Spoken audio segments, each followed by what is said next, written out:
ए वर्ष 2025 मसीहा सेप्टेम्बर 8 तारिख सोमवार ठारू पितृपक्ष आरंभ होई सेप्टेम्बर 21 तारिख रविवार पर्यंत चलिब। तिथि अनुसार यही श्राद्ध ओ तर्पण करा जाए। आसीन्न कृष्णपक्ष प्रतिपद ठारू आसीन्न अमावास्या पर्यंत पड़ुथिबा तिथि गुड़िक मध्यरे यह करा जाए। यही श्राद्ध 15 दिन व्यापी होइथाए।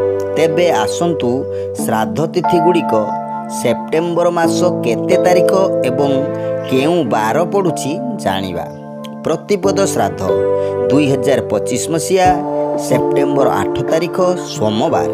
द्वितीय श्राद्ध सेप्टेम्बर 9 तारिख मंगलवार।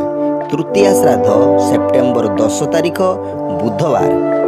चतुर्थी श्राद्ध सेप्टेम्बर 11 तारिख गुरुवार। पंचमी श्राद्ध सेप्टेम्बर 12 तारिख शुक्रवार।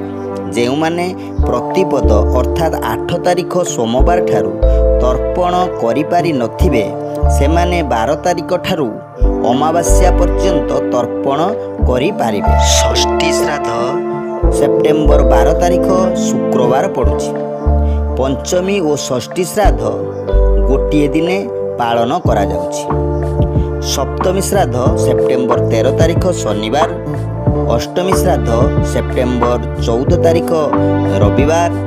जो माने प्रतिपद किंबा पंचमी अर्थात 8 तारिख एवं 12 तारिख ठारू तर्पण आरंभ करि पारि नाहंती सेमाने 14 तारिख रविवार ठारू पितृतर्पण और महालया श्राद्ध करि पारिबे।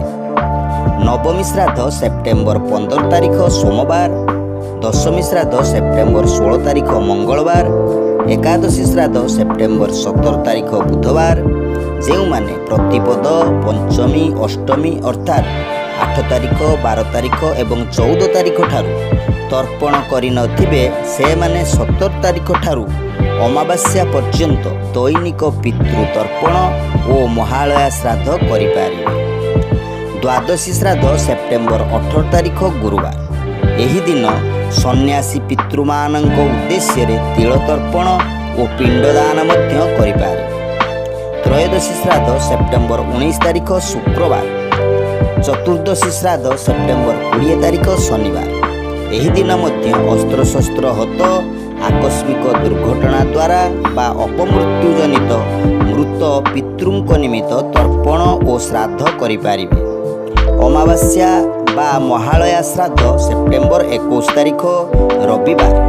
यही वीडियो जदि किछि जानिबाकु पाइले तेबे लाइक कमेंट शेयर सब्सक्राइब करिनेबे। ओम दधिवामनाय नमः।